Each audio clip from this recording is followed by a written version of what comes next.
This episode of the Narrative Labyrinth is dedicated to the Strange Worlds Travel Agency book series by L.D. Lipinski, full of adventure, fantasy, friendship, magic, and thrills, and is way better than any other magic series we could mention for that age group. So if you want some non-problematic books for your children or young people to read, give this a go. Links in the description.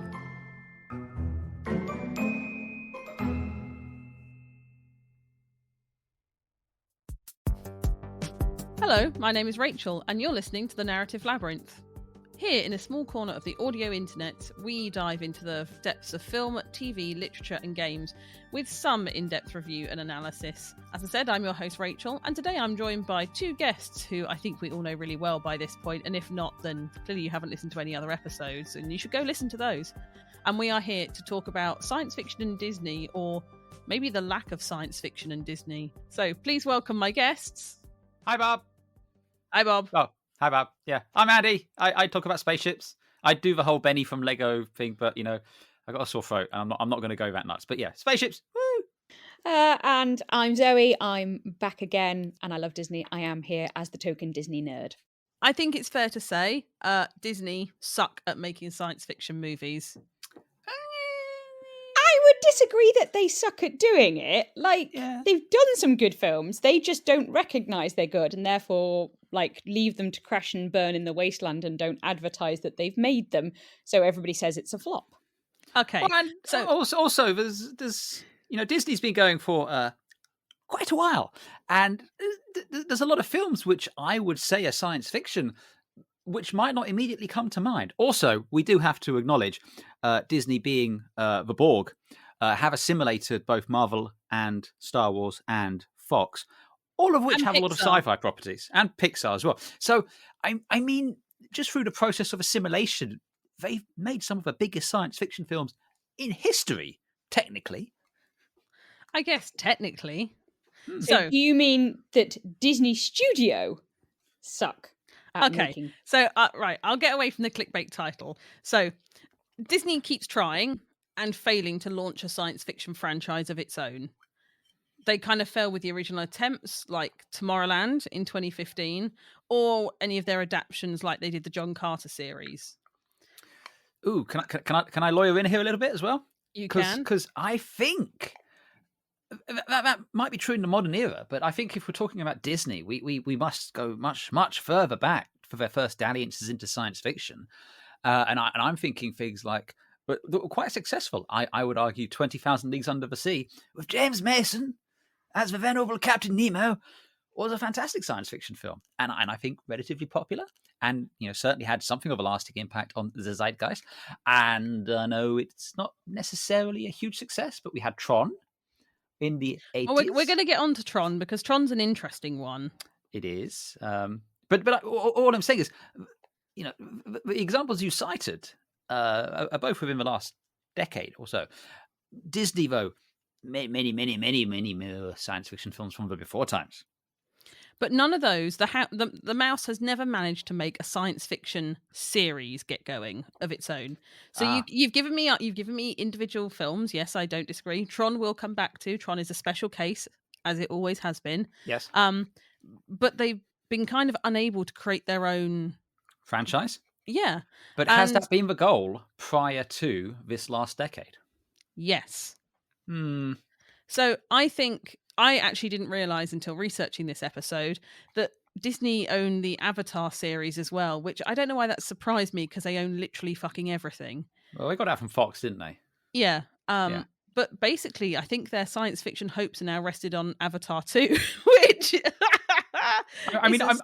All I'm saying, though, is there's a galaxy a long time ago, far away, which exclusively makes science fiction films that I imagine... Are they science fiction or are they fantasy? Whatever we want to kind of argue the semantics about space wizards using space magic. They're in the sci-fi section of Blockbuster Video. Okay, but if you take Marvel and Star Wars out of the equation... But why not Fox then? Well, and Fox.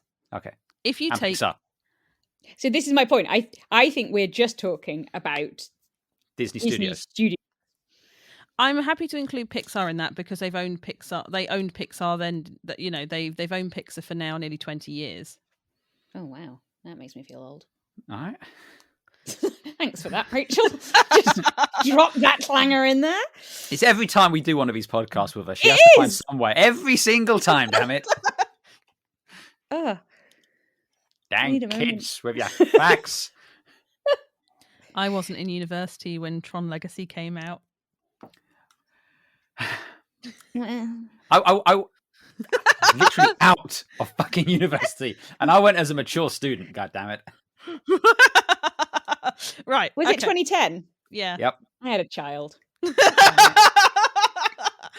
So back to my original point. If we are taking Star Wars and Marvel out of the equation, and Fox, but we're going to leave in Pixar for now, Disney has basically close to zero science fiction movies that have spawned into anything more than an individual movie. And the individual movies, you're talking, you say 20,000 Leagues Under the Sea. And I think this is where the debate is interesting. So, if the title, the clickbait title is "Why Can't Disney Make Sci-Fi?"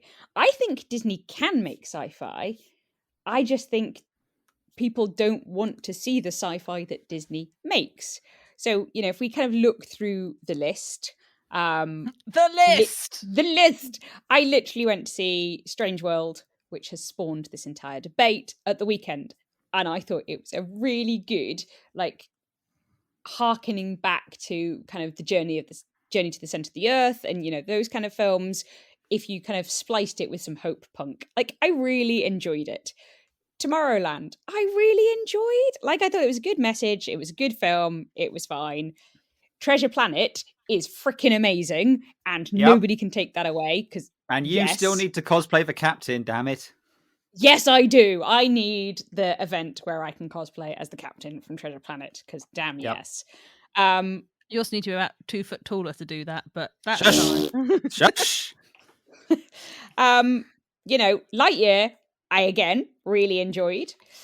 I think if I try and think of the modern Disney Studios list, the only one I haven't seen, John Carter, and I don't really like Mars Needs Moms, but I think that's mainly because my child went through a phase where they watched Mars Needs Moms in a loop for a bit, and it wasn't that great to start with, and once you've seen it 10 times in a row, honest to God, it can just die in a fire. I mean, Mars Needs Mums, the story is really, really weak, and it's a really unholy hybrid of CGI and early mocapping. You think it came around the same time as Polar Express and Tintin, and it's it's got a look to it. Yeah, it does. It's not great. The child liked it. I did not. So I put it to you. I have a theory here, though. Something that I think might go somewhere to explain this a little bit. We've said that we're not including Fox and Marvel and Star Wars in this discussion. We're kind of looking more at the Disney Studios thing, and I think that might be the reason why when we think of Disney Studios we can't think of the science fiction films, because Disney has a brand, and I think Zoe could probably speak to this. But when you say a Disney film, it's a very specific type of film that you think of. There is a it's very fairy clear... tales and princesses. Well, it's not that, but I'm just there is a distinct Disney brand, and I mean, if you look in recent times, you look at things like Encanto, you look at things like Moana, you look at things like Frozen, you go back into the 90s with the the golden age there, where you had Aladdin and The Little Mermaid, and you have these animations and this idea of the Disney brand. But Disney as a studio had other brands in the 80s and the 90s in the form of Buena Vista, and Buena Vista did do a lot of science fiction, and they did a lot of those sort of films. And I wonder if it's because Disney always used to partition out the science fiction and those sort of films to that brand, that's why we don't think of them under the Disney brand. Because there's films like The Rocketeer, that's a science fiction film. There's Honey, I Shrunk the Kids, and there's 3 films in that franchise. There was Flight of a Navigator. Those are all technically Disney films, but we don't associate them with Disney. And I think that's it. And I think that's absolutely right. I think, Disney is basically this giant hive that's kind of brought in lots of different things, and it's kind of kept it in lots of different cells. And we've been quite happy with that. It's only kind of recently where we've started like, oh, this is all Disney. Disney's taking over and it's everything. But then you look at Disney Studios in isolation, and I would agree, Disney Studios has a really core brand. You know, it's very musical, it's fairy tales, it's love. It's very family friendly as well. You got to hit that core demographic, haven't you? Absolutely. And every now and again, Disney Studio does something off-brand, and people don't expect it. So they go see it, and they're expecting something that's kind of still within the brand type, and can't really kind of cope when it's not. That's not what people go see them for. I mean, I'm just looking here. You've got Touchstone Pictures, which is a Disney brand, and the two highest grossing films from Touchstone, which again, this is a Disney's own studio, are Signs and Armageddon. Oh, what quality movies they are. But unarguably science fiction. Yep. So I think what we're saying is, it's not Disney's core brand. Disney Studios, Disney Animation Studios struggle to make science fiction. I think that's what we're saying. We know their kind of smaller subsidiaries do. But equally, when we talk about science fiction, again, the science fiction we're talking about are very altered Earth, other than Signs and Armageddon, which Touchstone. They don't really do space or spaceships. They're very home-based sci-fi, for lack of a better phrase. I think I think what the actual difference is the audience. So if you look at the Disney brand, I'm doing air quotes, which I know you can't see, audience, but I am, of sci-fi, they're still trying to aim for their core demographic of family friendly. So Tomorrowland, Strange World, Lightyear, Mars Needs Moms, they are all still aimed at the age I would go take my child to see them.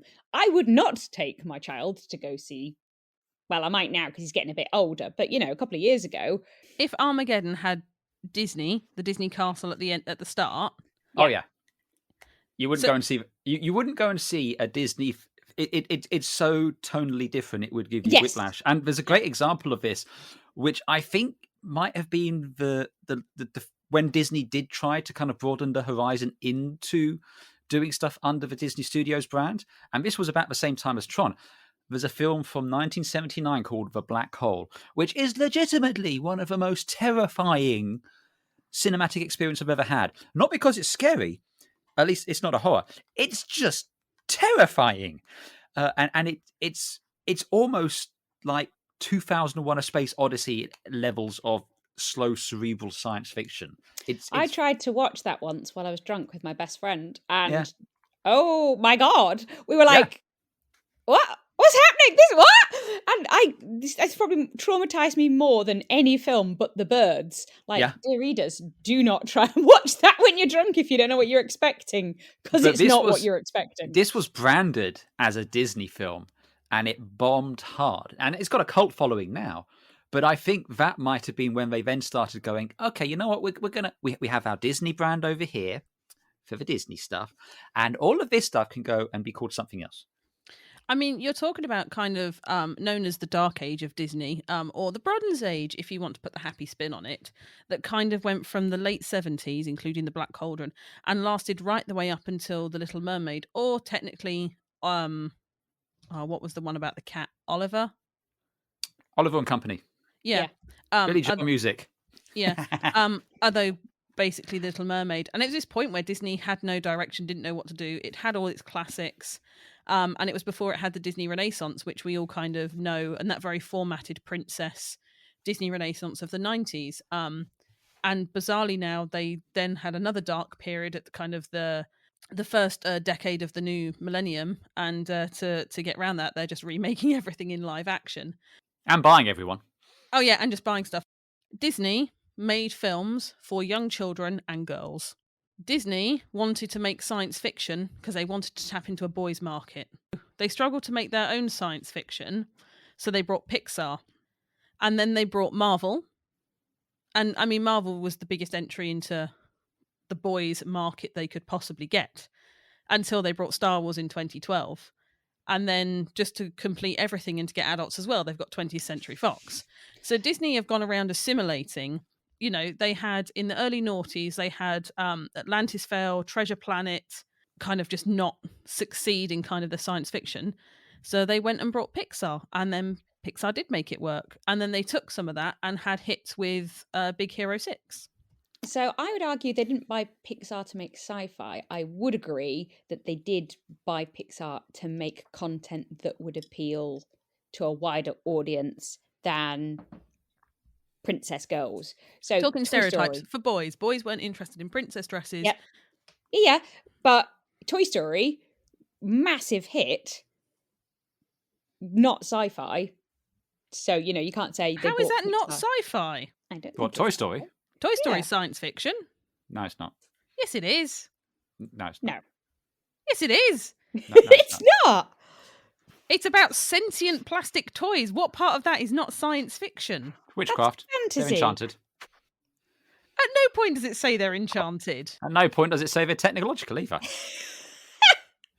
Oh no, I think we've segued this entire podcast, and now the debate is Toy Story fantasy or sci-fi?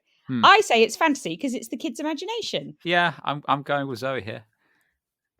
Really? We think Sid imagined those toys coming to murder him? Sid clearly had Sid a has lot of trouble, issues. so, you know, yeah. You know, it was a troubled child there. Yeah. But yeah, no, Pixar made films that had a more male boy skewed audience and was away they didn't do musicals. Most Disney stuff had, you know, it's 6 to 10 musical episodes. Yeah. I don't know if I agree with that. I don't know if I agree with your central premise of it about Disney being just to make stuff for girls. And I would say that the Disney brand, and I'm thinking the core kind of, oh, look, is Tinkerbell going over the castle and Tinker? It wasn't so much aimed for girls so much as it was aimed for younger children, with a view on families in the sense that you can sit down and anyone under the age of, I guess, 8. And I say this not having kids and not really having a huge amount of interest in them to know any of these sort of stuff. So again, possibly wildly wrong here. But the idea being that it's generally safe, middle of the road stuff. It's all kind of drawn out of, fairy tale fantasy stuff. It appeals and is non-controversial. So you can put it on, people will watch it and they will be happy. But I think what we're forgetting here is what was the key motivator for Disney producing content for much of the last 50 or 60 years. And I don't think it was to make films. I think the primary motivator for Disney in why they were putting out films, it was to create content for their parks. Because how dare you imply that a company that made 5 movies about a fucking pirate ride was purely only creating stuff to sell tickets to a pirate ride? Well, actually, that's weirdly the other way around. You see, I think what was going on with Disney is they were effectively, the films were just there to brand and market and to attract people to go to their theme parks. Because I saw somewhere, and I think this might have been on the Defunctland YouTube channel, but basically, excellent YouTube channel. It is a fantastic YouTube channel. But Disney made so much more money as purveyors of theme parks and hotels than they did from the films. That was their core business. It was the theme park side of things. And what happened is the main motivator behind them buying Marvel wasn't to make Marvel films. It was to have that IP to make lands in the Disney parks to attract more people into it. And I think, you know, the example you cite there of Pirates of the Caribbean, and we also saw this with Tomorrowland, was them trying to reverse the flow a little bit and try and take some of the existing elements of their parks and turn that into film, which was just an experiment. I think that they kind of hit gold with Pirates, and then, you know, other than that, not really. But I don't think the motivator behind the acquisition of Pixar was to make stuff to appeal to boys. I think it was they wanted access to the Pixar studios because Toy Story was made when Pixar was independent, hugely profitable and popular with them, especially within the parks. And when Pixar and Disney had their little falling out which must have been about 15 years ago, and there was the fear they were going to lose the rights to stuff, or the films weren't going to be as successful. They said, you know what? Why don't we just buy Pixar and just make them make the stuff for us? And anything else they're doing is just kind of gravy on top of that. And I think that was the motivator there.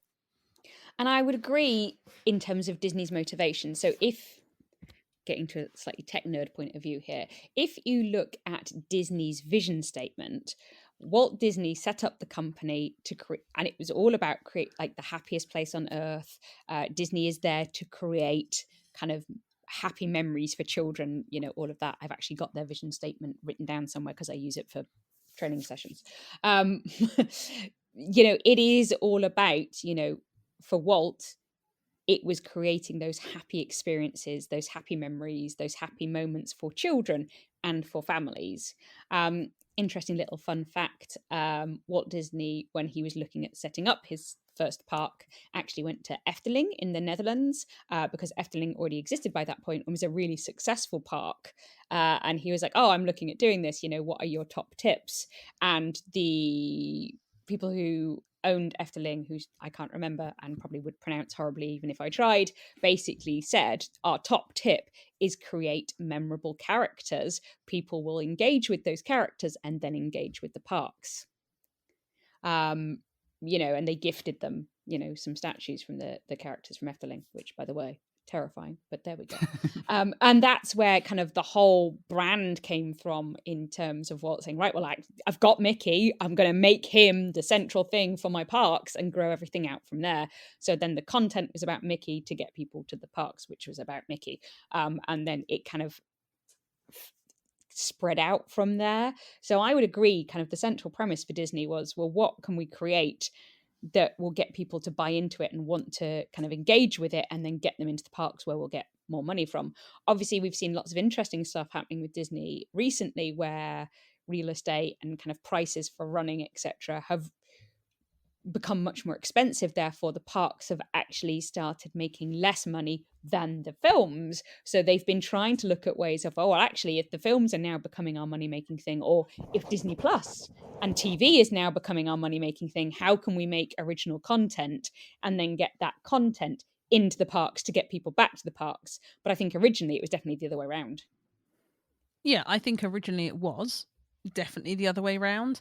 And I think you're right. I think there's been a switch. I actually wouldn't say they now make the money from film or TV. I think the money is from merchandising. And yeah. I think partly, well, we'll get to it, but Star Wars has a big part in that, as does Marvel. Mm-hmm. They didn't buy Marvel for its blossoming publishing arm, that had been bankrupt twice. They bought it because it was pre-made characters that appealed to a different audience to that they already had and were easily merchandisable. Well, I think that was a big problem with the parks. So as a parent who has done the parks, one of the big problems with the parks is your kids age out of them. So I remember I was young when Disneyland Paris first opened and we went and it was great. And then a couple of years later, my grandparents wanted to take my next set of cousins and they're like, oh, do you want to come? And I'm like, no, I'm too old for that. I'm too old for that. There's nothing there for me. I'm not interested. You mean the Dumbo ride and It's a Small World didn't do it for you anymore when you were a teenager? Yeah, strangely, yeah. Space Mountain, though. That's still killer. Yes. Go flirt with the villain, Zoe. It'll be fine. Go. They just wanted me as a babysitter. It was fine. But you age out of the parks. And I think one of the main competition was always Universal Studios. Mm-hmm. So actually, by getting Marvel and by getting Disney, they were suddenly able to create content in the parks that would appeal to teenagers. Those kids that have aged out of the parks, they're not interested anymore. Now they're interested. Now they want to go because they can engage in the Star Wars stuff and they can engage in the Marvel stuff. So I think that was a massive decision behind kind of trying to get that. It wasn't about we want to move away from doing fantasy to do sci-fi. It was we want to be able to get content into the parks that will mean that people will keep coming long after the point where their kids are not going to be interested anymore. Thank you both for that amazing segue. You're welcome. Going back to my original fucking point, and not this 20-minute detour that we've just taken, but cheers. That's fine. Do we think audiences are scared to watch non-franchise movies, particularly science fiction?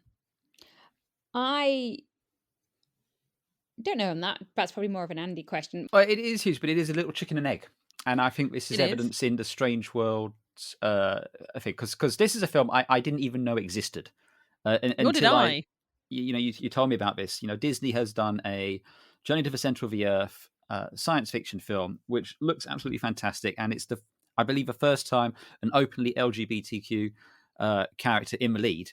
And heard nothing about this, and a certain amount of the discourse has now been swallowed up that they kind of drowned it because of the representation and the lead character.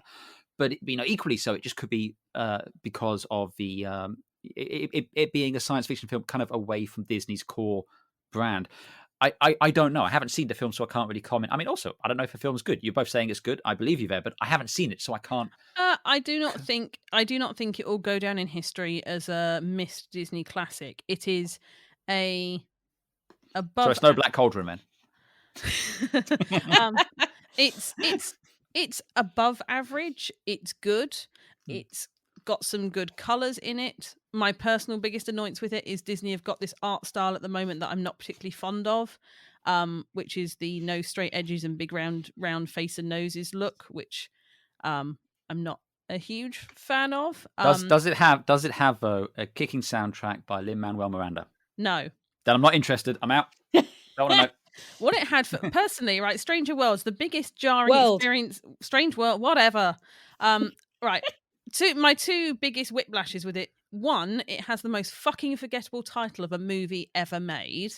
You have no idea what this is about. This could be a documentary about wallabies for all anyone knows, or it could be about moon dust, or it could be a psychological thriller. Like, literally, the title gives nothing away, which is a consistent problem Disney do with their movies by having shit names, like John Carter. A film called John Carter. I mean, that's not really Disney's fault, though, is it? Yeah, it is. It was meant to be John Carter of Mars, and they decided to drop the of Mars because Mars Needs Mums did so badly. So they actively decided to just go with someone's name that no one had ever heard of. Like, what was that about? I think the whole thing with the John Carter is...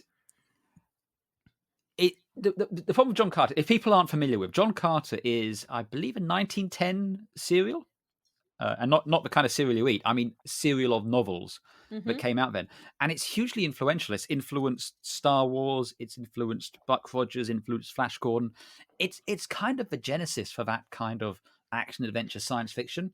And so when you make a film of that after everything that has come after it has already had a film made, it's going to seem derivative. So whatever you do with it. Loads of the review. If you go back and read the reviews from 2012 when John Carter... Not of Mars came out, this non-film educated or people that didn't know it was an original, an OG franchise of books went, oh, it's like Star Wars and Flash Gordon and Avatar, but not as good. Well, it was the original, but yeah, that is so. But my point with Strange Worlds is that the title's forgettable. It doesn't tell you anything. Also, there's a very good science fiction show called Strange New Worlds out at the minute, which is very similar and very confusing, having two of them out. And there's also Outer Worlds, which is a really good computer game. Yeah, but it doesn't have Anson Mount in it, so no. And there is also a set of books which are the child's favourite books.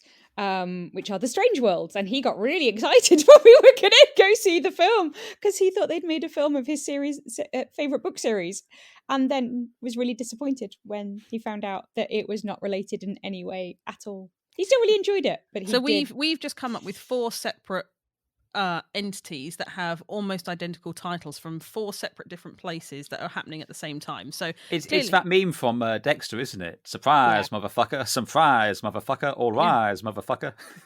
Yep. So the title is one problem with it. My second really jarring element is, I know it's not a musical, but it had no music as such, and it did have a clip from a band I really like, Caravan Palace, and it just had like a 30-second bit of one of their songs from an album that came out like 15 years ago. And although it fitted within the film, it was just really, it was the only piece of kind of pre-existing music. All the other music was very kind of, as you'd expect, fitted in, very kind of backgroundy. There was no strikeout bits. And it was just a weird kind of, it felt really, really like someone wanted to include this piece of Caravan Palace music and they just put it in there. And it was good, but it was just weird. But yeah, I think the title is a big struggle. So considering Strange Worlds has come out on Thanksgiving weekend, which is one of the big, it's the three big summer blockbuster dates for America. We are talking America here, I guess, because it's Disney, is July 4th weekend, Thanksgiving weekend, and Christmas. So it's really interesting that they managed to fuck it up. Well, I'm also wondering, though, and once again, with a disclaimer, I don't really know anything about the film or its development process, but, we're coming out of the spicy flu season. Well, I say we're coming out of it, but, in terms of things being open and available, and there was a huge push to push things onto Disney Plus. That seemed to be where their kind of pivot was. Now, that has changed a little bit in the last 6 months, with people suddenly realizing that, no, people actually do want to go to the cinema and see stuff, and it can be profitable to do that. Is there a chance it was a late decision to actually put this in the cinema and they just didn't have time to run a marketing campaign for it? And they figured, we'll throw it in, we'll just see what we get, and then we'll just throw it on Disney Plus and we're golden anyway, because our main driver here is getting it on Disney Plus? Possibly. I mean, Disney Plus, Disney are the only reason that stuff stays in cinemas for the length of time it does before it comes onto originally VHS and then onto TV. Like that entire kind of process was dictated by Disney, that they wanted 9 weeks at the cinema. They then wanted a gap before it came onto DVD, and then they wanted like 2.5 years before it came on terrestrial television. Like that was Disney. Disney pushed for that. Oh, yeah. And you couldn't even go and buy the VHSs sometimes, could you? Because they'd be available for a period. This is before your time, Rachel, but me and Zoe remember this. What's you couldn't VHS? Go and get. Yeah, quiet you. Quiet, child, we're speaking. The adults are speaking here. But, you couldn't get a VHS, at certain times. They were available for like a year, and then they went back into the vault, and that was it. Yep. And then you had to pay extra to get like the from the vault VHSs. Like they were like the collector's edition ones, and Have you not seen people selling? One of my favorite things is seeing people trying to overprice their old Disney shit.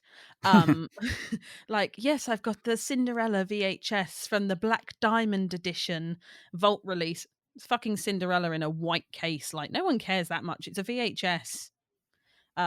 But it always amuses me. But yeah, Disney kind of pre-streaming worked very much on this short-lived exclusivity of having stuff released. And I think, the pandemic massively changed that. You think Raya and the Last Dragon, fantastic movie, did really well. It did like something like 200 million, which was actually pretty good considering it was released in the middle of a pandemic and kind of straight to streaming. And Lightyear was literally lightning fast from cinema to Disney Plus, to the point where I think Disney have kind of shot themselves in the foot now. And people expect it to be on Disney Plus. I know people who would go and see movies and they're like, I'll just be on Disney Plus in like 4 weeks. I'll just wait for it to come out then. In the same like month, I think, I don't know if it was the summer holidays, but I took the child to the cinema 3 times to see something. And Free Guy, we went to see it at the cinema, and the following day it came out onto Disney Plus, and I was like, what? Come on, like at least pretend, at least give me a week's break. That's irritating. Yeah, Raya was obviously out, and there was something else we went to see, and it came on to Disney Plus really quickly, and I was like, why would I bother going to the cinema if literally I can wait a day and it's going to be there? Because Disney know that's not where their money is anymore. Their money is not in the cinema. Their money is not in the parks. Their money is in merchandising. And this is where I think Disney get it wrong with their science fiction, is most of their science fiction that they produce, that Disney produces, doesn't have much merchandising opportunity. Well, to just quick point going back to the discussion about the Disney release schedule. They've just fired their CEO and brought back the last one because they really didn't like the way the other one was handling. Bye, Bob. Bye, Bob. Bye, Bob. He made some very unpopular decisions. Well, very unpopular, and it hurt. It hurt, because he was very focused on getting stuff on the streaming. It was streaming first. That's why Obi-Wan is what Obi-Wan was, rather than a cinematic release. It was because he pushed to have it as a series. But some of the decisions he made in the park affected that. And that's what really got him booted. It wasn't the decisions he made on the filming side of it. It was decisions which affected the park. But that's a discussion for a different day and possibly on a different podcast. But to your point about the merchandising side of things, certainly today, I think Disney just perhaps don't feel they need to, because they have the single biggest science fiction marketing machine history has ever known. The thing which is responsible for movie marketing, they own it. Yep. Yeah, Star Wars, just in case anyone was wondering. Oh, no, sorry. Yeah. I thought you meant... Never mind. No. I mean... But I think it is a fair point that, if you look at the Disney Studios sci-fi films, other than Lightyear and which is Tron, Pixar. Yeah. I don't know how you'd really market a lot of those. I don't know what merchandise you'd have and that kind of thing. Like, I will pay money. I will pay cash money right now for a Rocketeer jacket and jump pack. I'm just saying, yes. Okay? Someone makes that, I will pay it right now. Yeah, and I would totally have a plushie of the captain from Treasure Planet. Plushie, would you? Yeah, huh? That's what I'm going with. I'm sticking with it. Body pillow. So they are not anthropomorphic body pillow. Oh, it's got weird. Okay, we might need a moment. There will now be a brief intermission. Yeah. So the Disney, what I've labelled as Disney wins for science fiction. Again, this is pure Disney, with a little bit of Pixar in there as well, but Disney. We had 2001 Lilo and Stitch. Mm-hmm. Which had really, really easy... What? I know it is, but I just never think of Lilo and Stitch as But sci-fi. That's my point. You don't think of it as science fiction. It's science fiction, but you don't think of it as science fiction, so it works. But they had the cute little Stitch, which boys liked because he was messy and funny and boyish and blue, and girls liked because you get a soft plushie. And it was all about family and love. Stitch was a really easy merchandisable object. And then I will say about Lilo and Stitch, we think of it very fondly now. It wasn't viewed as a commercial success at the time. No, I would not say that's it. Yeah, at the time, that bombed. It did not do. It may not have bombed, but it was on the back end of that renaissance. It was at the back end of that period of the 90s where everything Disney touched was gold, and it started to get shaky with Hercules. And then you had Hercules, which is a great film. I love it. But my point is, in the annals of history, when you think of the Disney huge success stories of that time, Lilo and Stitch isn't in the conversation because of how big Lion King was, because of how big The Little Mermaid was, and those films. This was certainly on that. That's like saying there's no Disney. There's been no big Disney movies other than Frozen and Encanto. It's the same. The highs are so extremely high. Almost everything else looks crap in comparison in terms of performance. Well, I mean, and that is probably a discussion which takes place, though, when they are looking at commissioning films and projects. They're going to look at the highs, and that's probably why a lot of Disney films today look like Frozen and look like Encanto, because to say, that made all the money on the planet, and this film just made a lot of money on the planet. We want all the money on the planet. So, Lilo and Stitch, not a musical? No. But hidden space, because it was all... But it did really well. It was easily merchandisable. 2004, The Incredibles, which I know is technically Pixar pre-Disney. I mean, there's no technically about it. It is. Yeah.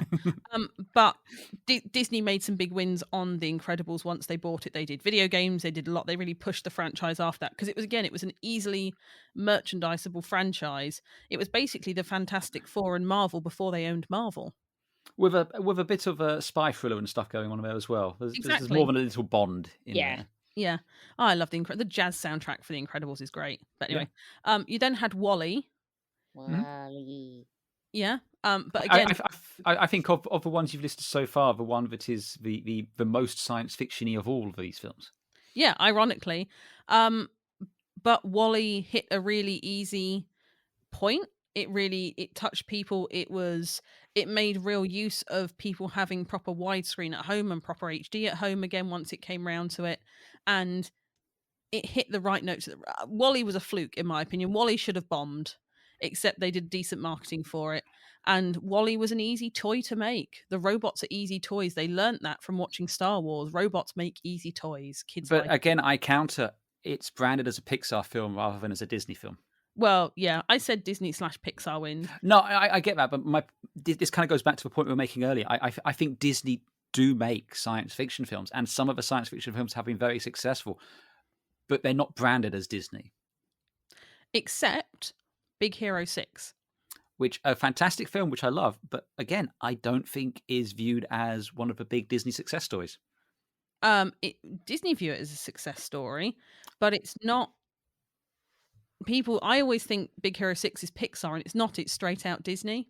Yeah, it's Disney Animation Studios. So Big Hero 6 is another interesting one, because I think, again, now it is viewed as a success. But at the time, this is the high highs and the medium highs conversation again. Big Hero 6 was not a high. Also, technically a Marvel property.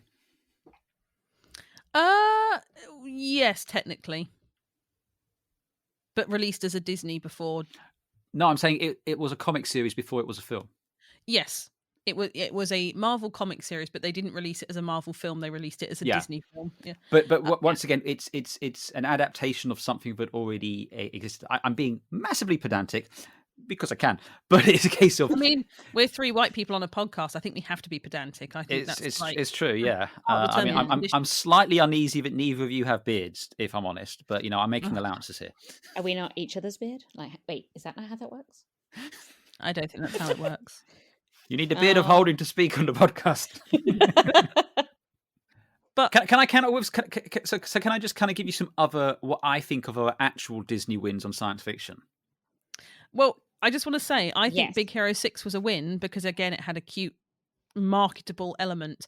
It had the superheroes, which you could make into toys. You had the superhero elements you could make into toys, and then you had Baymax, and Baymax was really, really, really easy to merchandise. Now you can. All very true, but I think there's a little bit of lawyering going on in that being a success. Maybe not deliberately, but I think that was post the Marvel acquisition. So although it wasn't branded as a Marvel film, I think they were able to lean into a lot of that part of it. I mean, it even has Stan Lee doing a cameo in there. So if people weren't necessarily paying attention, it's a Marvel film. The animation style is very similar to Pixar, and I think that kind of got away from it. And I don't think if you go and ask people, is Big Hero 6 a Disney film? I think they're more inclined to think of it as a Pixar film. I completely agree. I constantly forget that it's Disney.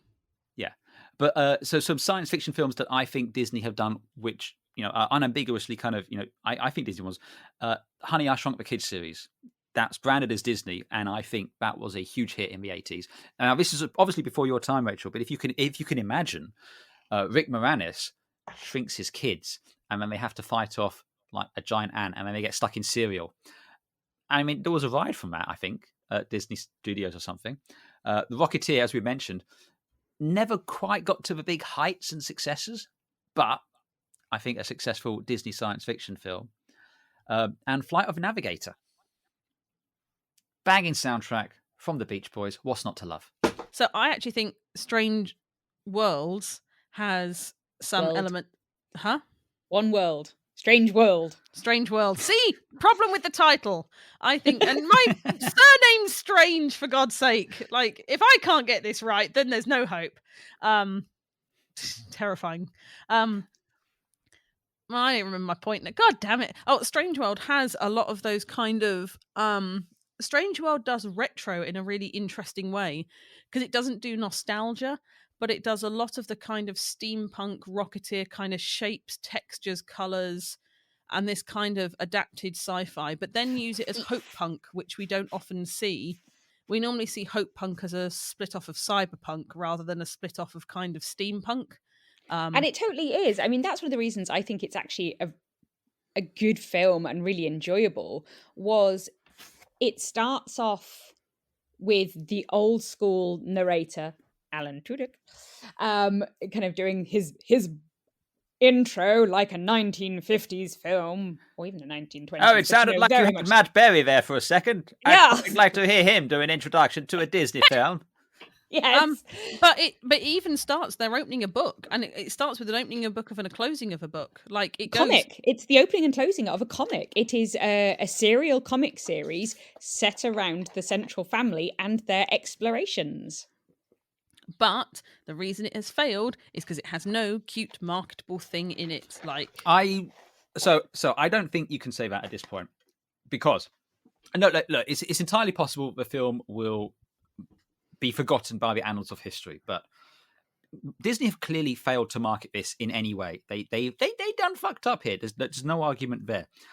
But we have to remember that the way people consume media today is very different to what they did back in ye old times, before times. You know, they're not going to have to wait the 2 years before they can get access to the VHS from the Disney Vault, because this is going to be available on streaming in 47 days, I think it is at the minute.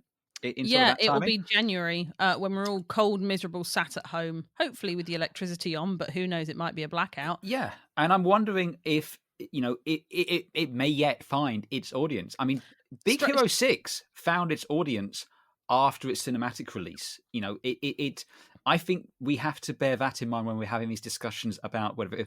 And they're going to be looking at those analytics through the streaming services, and if they're seeing a huge amount of people watching it on Disney Plus, they're going to go, yeah, okay, we'll do this. It will go straight to Disney Plus, to the streaming services, and you know, it can find its voice there. And I think it will. I think it'll do much better on streaming than it did at the cinema. It hadn't occurred to me, but I kind of wonder, and kind of potentially agree with your point earlier, Andy, of, is this a case of Disney had a slot and we're like, oh, why don't we just throw it in there? Did they ever plan to put this out at the cinema? Because it literally had nothing. Like, I learned about this from TikTok, because of course I did. Well, no, and you learned about it on TikTok from someone saying it had been boycotted because it had a queer character. Yes, you didn't even learn about it because the film was coming out. You learned about it because people were complaining that people didn't know the film was coming out because of the wrong reason. Yeah, so like I have seen all of this stuff saying, oh, it's because it's failed because it's woke, because, you know, it's got a queer character and the family are like, you know, like the mum's black and the dad's white, and then you've got the child who's now gay and black, and, you know, it's got disabled people in it, and like the president's a woman, and oh my god, it's so woke, that's why it's failed. And it's What's really funny though is they keep going on about it being woke because it's got people of color in the lead and a mixed racial family, and it's got a queer character. The real reason it's woke, the absolute real reason that is being completely ignored because they're too thick to get it, is this entire movie is an anti-fossil fuel and pro green energy message, and that is a bit that they're missing every time. And the fact that we as people have to make sacrifices on our energy usage and our consumption to be green, because literally this whole movie is they are killing their homeworld by using this plant that creates electricity. Yep. I mean, it's a complete green film, which is the same as Tomorrowland. So Tomorrowland, everyone was like, oh, George Clooney, and oh, it's going to be exciting. And then everyone was like, whoa, hang on. This is an environmental message. Burn it with fire. I'm just looking here on the Wikipedia Fossil fuel page, fire. And, you know, it says here this film was only like announced in December of last year. Yeah, it got a 30-second trailer and that was it. But my point is, the film was in development a lot longer than that. You know, it takes longer than 11 months to put one of these films together, which I think kind of adds credence to the idea that this wasn't originally planned for a theatrical release. Because when you do a theatrical release, you announce quite far in advance, you kind of build up hype, you get trailers, and you do that kind of push. You know, they spend as much on marketing a feature film as they spend making it to kind of ensure a return, which is why, as a rule of thumb, for any film to be viewed as profitable, it's got to double its money back just to break even. Also, just reading here, you know, Disney decided not to release this theatrically in over 20 countries. Now, that to me says they were always planning to kind of throw this on Disney Plus, and they just decided to sod it, let's just throw it on the cinema, see what happens. You know, we got a slot, why not? I don't think this went in with a proper marketing plan behind it, which is kind of damning that they kind of shot themselves in the foot with a good film. But I don't think it being science fiction is the reason that it flopped, or necessarily the representation in the main character. It's just Disney do fucked up. So I'm on the Disney Store right now in the UK and America, which are the two main audiences we're going to look. I would say we're looking at, and I've gone to the Strange World section of the Disney Store. It says at the top, join the Clades and explore our collection of Strange World merchandise, including clothes, soft toys, and more. How many items do we think are in this shop? 2. Is this because you also have the page open? No, I didn't even think about going there, and I'm now going because there's stuff and I'd buy it. No, there's not. There are 2 items. There is a £12 limited release pin that says "Let's go make history," which has little to no relevance to the movie itself. Oh. And then there's a Disney Store Strange World t-shirt for kids, which is pink. Very, very, very pink, and features the lead character and his mum in front of what looks like bronchitis. Okay. Or COVID lung. For me, just further feeds into this sense that they weren't they're not prepared for the release of this film. No, but to release a movie this close to Christmas without any real merchandising opportunities, and the film, it doesn't have, you could potentially, the ship you could release as a toy. I think if this film lands on Disney Plus and is successful, also if they weren't planning to release it before Christmas, but things have been moved around in the shuffling of the decks to maybe make allowances for another film which wasn't ready, or something they wanted to move around, it takes 6 months to a year to kind of get merchandising stuff spun up to speed to get the toys out, which is why all of the leaks and all of the spoilers always come from the toy stores. It's always... Oh my god, Lego toys give you, always tell you what's going to happen in a Marvel movie beforehand. Lego is renowned for it. So I think my guess would be that Disney were not planning to release the film theatrically before Christmas, and for reasons internal, which we're not privy to and probably never will be, it was decided to release it before Christmas, decided to put it out on a cinematic release. There was a slot suddenly opened. It was the film that was ready to go out. It's bombed because they haven't marketed on into it, but Disney are big enough that they're just going to ride over this marketing. In fact, they're probably quite happy it's getting some attention in terms of people talking about it, because they know when it does come to Disney Plus, people will watch it. People will watch it to see what was the fuss all about. People will see it because they missed a chance to see it, and people will see it because they loved it. And then next year, next Christmas, if we get back together and we say, what's the Disney Store got now for Strange World?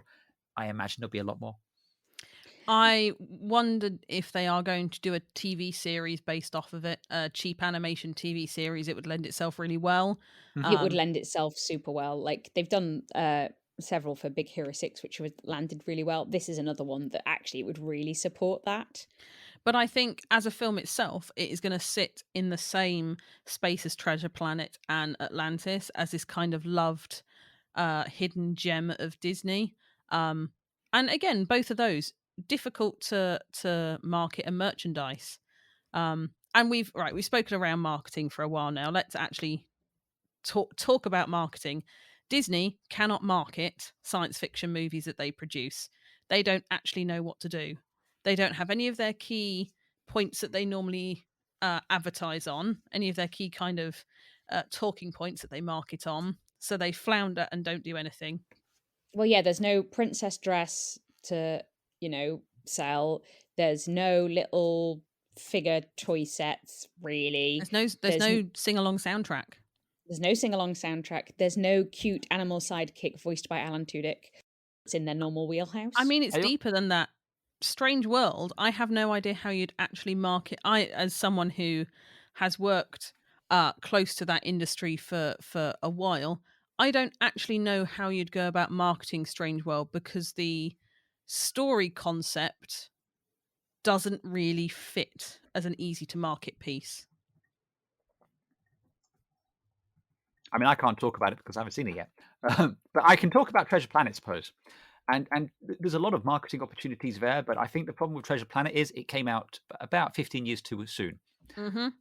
If Treasure Planet was to come out today, in the media landscape we have today, and with the things we have in terms of rapid prototyping and the more availability of 3D printed and die cast model kits, I guarantee you would have models of the ship in there, little spaceships. You'd have little model figurines. Same with Atlantis as well. I think that in that period of time when those films came out, I don't think Disney particularly cared so much because, as I say, their primary focus was just driving people to the parks. And their creators, I mean, you mentioned earlier about with Treasure Planet, the guys who did Aladdin and The Little Mermaid. Treasure Planet was a passion project for them. And I think they only agreed to do Aladdin if they were allowed to do Treasure Planet. Correct. So it was a case of Disney were like, okay, fine, just go make your film. We don't care. And I mean, Treasure Planet did something really interesting. Treasure Planet is an extremely pivotal. Treasure Planet is a really pivotal point in the creation of film because it was a blend of traditional and CG, and is one of the most expensive kind of animated films ever made because of that. So it's really difficult that we call Treasure Planet a flop, because it was only a flop because it cost so much to make, because it was pioneering technology. To be clear, neither me or Zoe have called it a flop. No, but it is deemed it's deemed a failure, a science fiction failure. Okay. But yeah, I think you're right. Treasure Planet and Atlantis, they don't fit within the style of films they were creating at that time. Mm-hmm. And yeah, the merchandising, Treasure Planet, you'd 100% have limited edition pin sets now. You'd have probably less clothing, but you might do. But yeah, you'd have models, you'd have cosplay kits. Adult fandom is such a bigger market than it used to be, and actually they fit within that box really well. And Disney is a conveyor belt. It's a machine. It knows how to kind of market and stamp things. It knows what it will market and stamp, and it puts more weight onto some of those than to others. And since it was primarily trying to drive people into its parks, I mean, hell, they have cruise ships these days. I mean, you can literally go on a Disney themed cruise, but none of them have anything to do with Atlantis, despite the fact they literally have something about Atlantis. Atlantis takes place under the sea, and I'd also point out that since they now own Fox, they also own the Titanic. There's certain things you don't want to be advertising on your cruise ship. So a cruise ship about 20,000 leagues under the sea, bed knobs and broomsticks, Atlantis and Titanic, you don't think is the way forward? I'm just saying it's a very niche market that perhaps wouldn't appeal to the broader thing. But what we have seen now is them doing, and this is a weird one, a Star Wars themed cruise, although it's not actually on a ship, it's in a hotel. It just kind of pretends it's a Oh my god, have you seen how shit it is though? I've seen that it does not seem to be at a price point that would interest me. Yeah. You mean you're not going to pay $5,000 a person to go in a room with no windows? You are correct. I think there's a really interesting point though, about Disney knows what is going to be mass market successful, and it knows what's not going to be. And we can talk about flops and bombs and utter failures, but there is something in there about Disney still making time and space for passion projects or smaller stories. So I think there's something about Disney knows, I guess, what margin it's got, because it's putting things like Frozen out there, which will just keep making money until the cows come home. And that gives them the space to play around and tell some more interesting stories that might have less appeal. You're being very good-natured about this. They're still making these stories. They haven't turned around and said, okay, we're never doing that again. That was a huge mistake. They are still making it and doing a voice. And I think that is because Disney are able to look at the analytics to see who is coming to the parks, who is watching this, where are we making the money? Because make no mistake, Disney are not doing this out of the goodness of the heart. They are doing it to maximize their return to shareholders. And they're looking at that and they're saying, this makes financial sense for us to do it. And they are continuing to do it. It's very easy for us to all forget, but Twitter is not reality. In a sense of, just because the voices on there are very loud going, yeah, it was woke and it was shit, that doesn't reflect who's watching it on Disney+. I agree. There are two movies on that we are talking around that I think Disney did get wrong with its marketing. for two different reasons, both being sci-fi, and I think that is John Carter and Lightyear. And I think there's some different reasons for both. So I think the issue with John Carter is they were very clear they were trying to start their own live action science fiction franchise. But then in the process of making this movie, they brought Star Wars, and they didn't need to do it anymore because they'd literally brought the biggest science fiction, though we all know it's actually fantasy, series in the whole wide world. They no longer needed John Carter of Mars, or not of Mars. They didn't need that new series. They had one. They literally bought one home. When did they actually buy Star Wars? 2012, and John Carter was released in 2012. Okay, so I mean that's a great point, and I think John Carter. I think without the purchase of Star Wars, Disney might have done a better job of marketing it, and B, potentially have gone back and revisited it. But I think the other issue with John Carter that might have made it less attractive to Disney is its public domain. I think the three things that screwed up John Carter, and I do think things screwed up that movie that wasn't the movie itself. They spent so much money on it. The only way it could be a profitable film was if it was in the top 10 films released. It had to be in the top 10 all-time grossing films of 2012 to be successful. And think of what other movies came out in 2012. You had Pitch Perfect, which did really well for its small budget. The Hunger Games, which did extremely well and launched a franchise. You had the Last of the Dark Knight series. That really, the Avengers came out. Oh, well, I was just about to say you had this really small movie called The Avengers that came out that year. You also had The Hobbit that came out that year. You had Skyfall. You have Les Mis. You had some really, really big, The Amazing Spider-Man. There were some massive movies that came out that year that would hit a lot of the same space. I mean, I think with the John Carter one, I think there was a lot of another movie, Dread. Don't know if you heard of that one. I promise you, Dread wasn't competing with John Carter. No, it did worse. But I think with John Carter, I think that was a failure of marketing. But as you say, I think once they knew they were getting Star Wars, they were like, "Who cares? We got Star Wars. Just kick it out there. We'll take a bath on this. It's fine." Why would you put all that effort into marketing a new film? And the film, if you ever watch, the film's not bad, but it is absolutely it ends on a cliffhanger. It is starting a franchise. They made this movie to be the start in a franchise. They'd seen how well franchises were going because they had the Harry Potter franchise, the Lord of the Rings franchise had been and gone, and they were doing the Hobbit. They had they were doing the first Avengers movie that year, the Spider-Man ones. They knew franchises were the way forward. They were building John Carter, not of Mars, to be the start. Technically, it should be the Princess of Mars. Well, yes, but they didn't want to put princess because they were trying to make science fiction for boys, so they turned it to John Carter, and then they got rid of the of Mars because 12 months earlier, Mars Needs Mums did really badly, and they didn't want people to think it was a sequel. So, oh, well. Disney screwed its own movie over, basically. It cost so much, it was almost impossible to make its own money. They made a crap movie the year before, which had one word the same in, so they lost face on that. And then there was not really any point starting your own franchise because, hey, we've just brought Star Wars. So I think John Carter was really, really screwed over by Disney on several different levels. I'm actually just reading here. I'm reading here, but the filmmakers, no one internal knew that Bob Iger was in talks with George Lucas to buy Star Wars. And once that was done, it eliminated any incentive to complete the film franchise. Effectively, the film was dead before it hit the cinema, as far as Disney was concerned. The whole thing with Dark Phoenix and Captain Marvel, isn't it? Oh, Dark Phoenix could have been really good, but Disney were like, no, we've just brought Fox, and our superhero movie has an ending in space, so this new one we've bought can't have an ending in space. Cut the end off and have the ending on a train.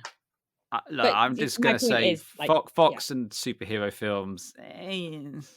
Look, actually, most of Fox have more better than worst X-Men movies, but the guy that fucked up the Phoenix Saga the first time really shouldn't have been given the second chance to do it a second time. Like, that was a choice. You're not wrong, but my point was Disney have precedent in this area. So yeah, I would agree. Like, Disney just decided, we don't care. We'll make a loss on John Carter. We've got this much bigger thing now that we care much more about. So whatever. Yes, because it's clearly not hurt their bottom line in the following decade. No, and actually, they didn't need it. Why have the inspiration for Star Wars when you could have actual Star Wars? It was a known quantity, and as we know, they're all about getting people into their parks and selling merchandise. And there's one thing we know more than anything else about Star Wars is it sells merchandise. And can we also just acknowledge they released the film? They didn't do what Warner Brothers did and just say, look, you know what, we're just not bothering. We're just going to bin it. They still released it. Yeah, they did.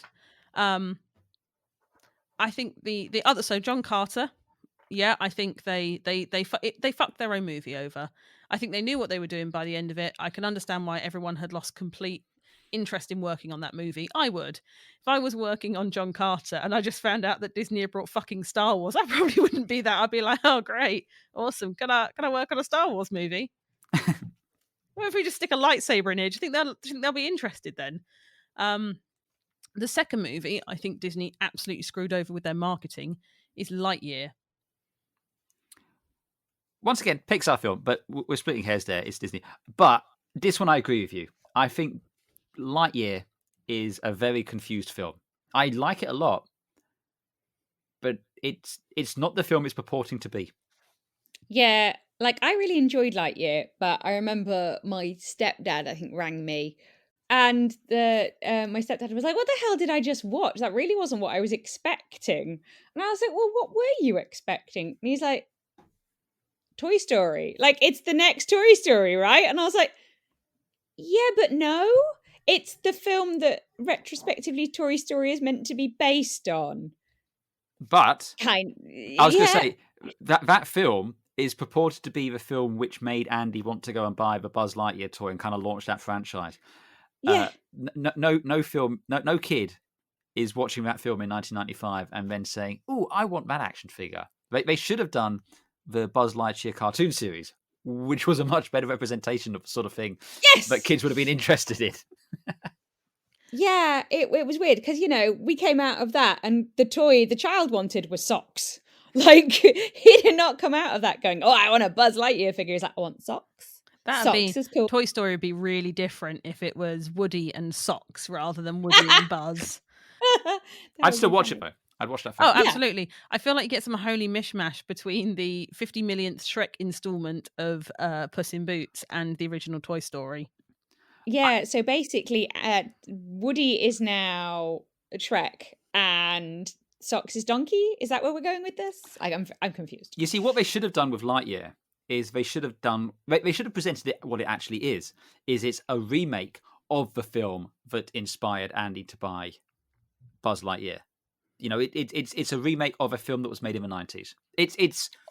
It's the film Andy made when he grew up and became a film director in homage. Yes. Yeah, that's absolutely what it is. And that would work as a better story. I mean, we're kind of splitting hairs about it, but because they kind of pushed that aspect of it so much that it is the story which inspired Andy to get this, and because of the kind of film Toy Story is, Lightyear has, it is not that film at all. I think they massively mismarketed Lightyear, and it didn't make sense, which is a shame because it could have made lots of sense, and it was a decent movie, and it had lots of really cool, again, kind of slightly nostalgic-ish science fiction nods to other science fiction franchises, and it was just a good movie. But I think what we have there is an example where Disney are trying to lean onto an existing franchise to market a film that perhaps shouldn't have been marketed as such. If they'd have just made an original science fiction story. But they can't make original science fiction. That's what this whole fucking podcast is telling us, that they can't make original science fiction. No, they can make original science fiction. They just can't brand it as Disney. Yes. Or market it. Yes. The films themselves are good. Yep. How Disney brand them and market them is not. Yes. Disney fail at doing their side of the deal. The actual film is good. Thumbs up. Except Tends to be good. Mars Needs Mums, which is appalling. Yeah, but that was early, and let's just wash over it.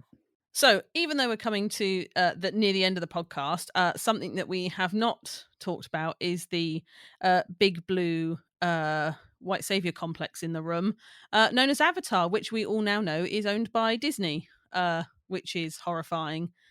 Science fiction. Do we think it's the big science fiction saviour of Disney? Does it really count because it's released under the 20th Century Fox banner?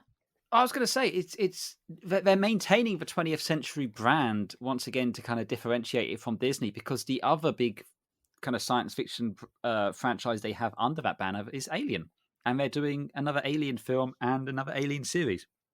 So, I mean, hashtag they also Disney princess, but they also have the Predator series under that. So yeah, Fox has some great adult science fiction, and Prey was fantastic. Please give me more of that. Look, I don't think any film has ever had quite the same amount of money for lack of cultural impact. You know, I can't think of anything else that's made as much money as Avatar has made and had as little impact culturally as that film.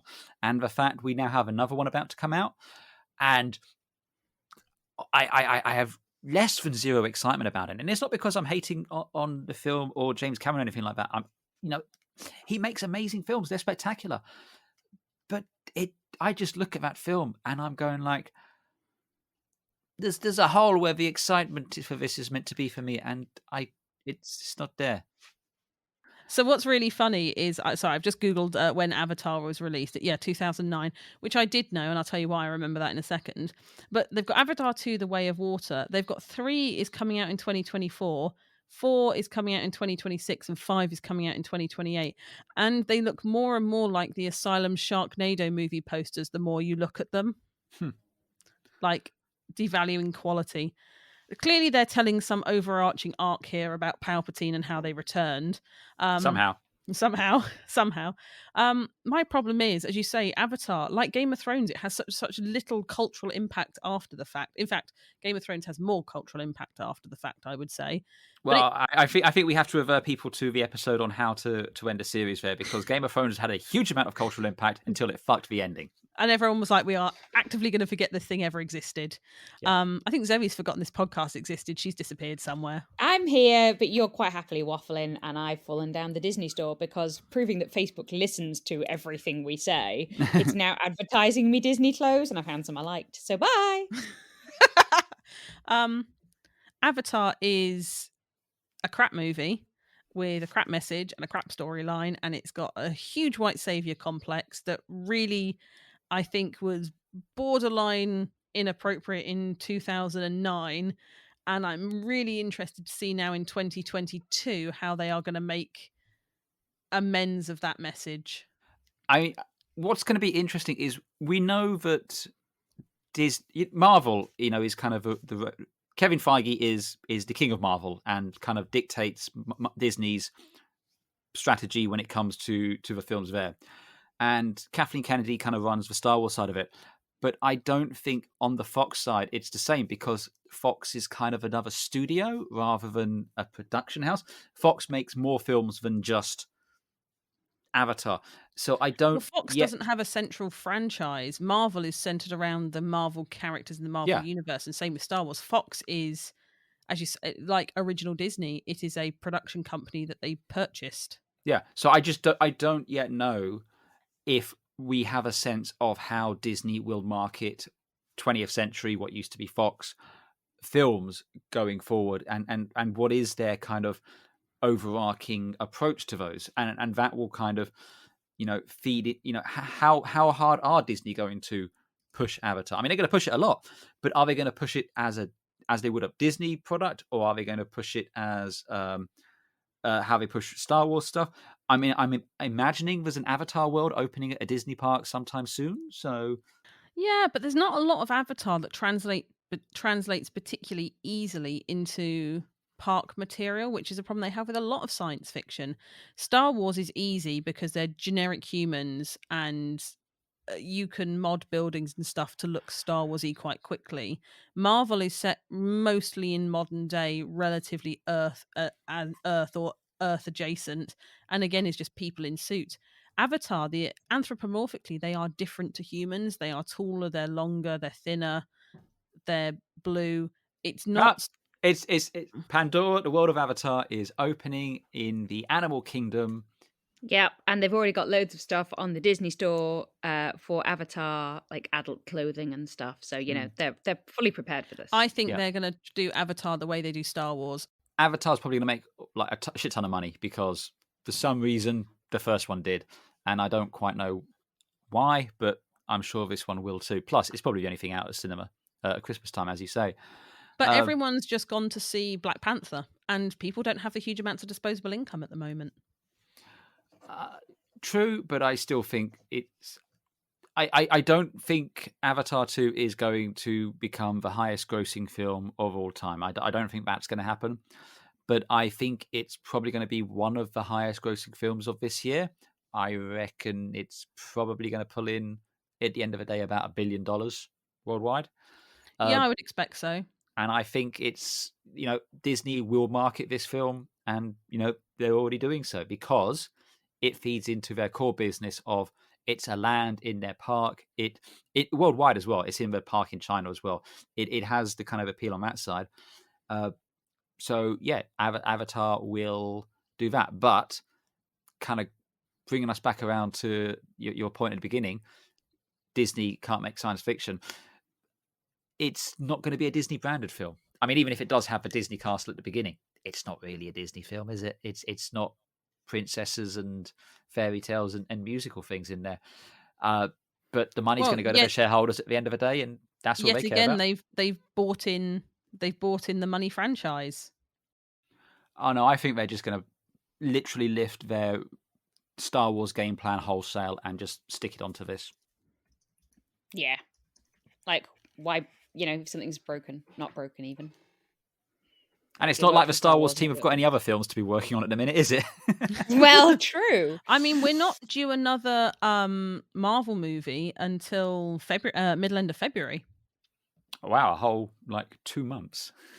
Yeah, but I mean that's 4 months after the last one, so they're kind of going at the moment every 4 months, 3-4 months. But they have put none of those are hitting the Christmas time slot, which they have clearly set aside for Avatar. Mm-hmm. I guess. Yeah, I think you're right. I think they're going to take the Star Wars method of doing stuff and just completely wholesale port that over to Avatar. I don't think it's going to work, but I think that's what they're going to do. And I think that almost actually brings us full circle if we think about Strange World and did they intend to put this out in the cinema or not. I wonder if one of the reasons they kind of put it out is because they knew it wasn't going to be one of their live or die movies. It was just going to be something that existed. They've got Avatar coming out. That's going to be their big thing. They hope. Well, and all the Marvel films as well. yeah, but over the Christmas period. We want everyone to go see Avatar. But, once they've seen Avatar, unless they want to see it again, it's nice to have something else out there. This is the slot where generally people are going to go see films because it's cold and dark and wet outside, so you go in and see a film. So actually sticking Strange World out there, if it doesn't cost them anything, it's kind of a nice net additive to give people another option. And I think if they are concerned about people deeming it too woke, actually burying it between two of their big franchise tentpoles means it's poor performance. People can blame on different things. We can blame it on the fact that they've done piss all marketing, and other people can blame it on the fact it's too woke. It kind of keeps everybody happy while pleasing nobody. Isn't that the definition of compromise? Well, yeah, but they don't need it to be a success because they've just had Black Panther Wakanda Forever and they've just got Avatar The Shade of Blue coming out. So, it's taking the filler slot in between. They haven't had to throw a lot of money at it. They haven't had to spend a lot of money on marketing. People who like Disney will go see it. People with kids might go see it if they stumble over an advert for it. But it doesn't really matter. But at least the people who go see it are still putting money into the Disney powerhouse. Yeah. And Disney Plus have another film which will be out in the new year, and they'll be able to market that to the rafters. Yeah, it just gives them constant stuff to drop onto Disney Plus. And as we all know, Disney don't make art, they make content now. Disney are a content machine, not an art house. Yeah.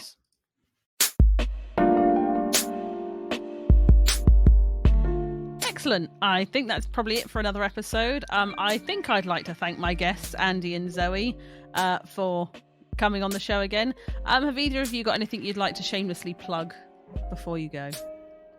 I will plug the Strange Worlds novels, mainly because the author's lovely, and they've been getting lots of hate on the internet at the moment because all of the people who are accusing Strange World of being too woke have been targeting poor L.D. Lipinski, saying their novels are obviously a bunch of trash if they create this film. They're not related in the slightest, but poor LD has been getting lots of hate for it. So, if you have young people in your lives, or you happen to like kind of YA and younger fiction, actually, the Stranger Worlds novels are fantastic and should be read. And, give them to children for Christmas and all of that kind of stuff. And just give LD some love, because they've been getting so much hate on the internet at the moment. I feel for some reason I should probably plug Strange New Worlds, which is a fantastic Star Trek series, which has a similar name, because that seems to be what we're doing here. But I won't be so flippant, but you should watch Strange New Worlds because it's fantastic, and it has Anson Mount in it, and he has amazing hair. Anyway, where was I? Yes, I do podcasts. I do a podcast called The Great Derelict, and sometimes Zoe and Rachel come on then Rachel makes it very difficult for me to edit. So Turnabout has been a lot of fun today. Thanks for having me. I just recorded an episode last night about Bollywood and science fiction, which went very well, and that's being released this week. And last week I did a couple of episodes where I just had people send me music and I played that, and they're the best episodes that we do, so just go and listen to those ones. It's just awesome music for like an hour and a half. Someone recommended The Immigrant Song, and so it's probably going to get taken down at some point, so go and listen to it while you can. Excellent. Zoe, we're blaming you for that one. Yeah, I was like, oh, that was me. Sorry. You can find the Narrative Labyrinth on Twitter. Well, for now, who knows how long that's going to last. Apple Podcasts, Spotify, Audible, and a host of other podcast-based platforms, as well as other social media platforms. Mastodon, are we using that? Hive? Does anyone know where we're going? Help, Twitter's falling apart. So, once again, my name's Rachel. This has been the Narrative Labyrinth, and thank you very much for listening. Goodbye. Oh, bye, Bob. Bye, Bob.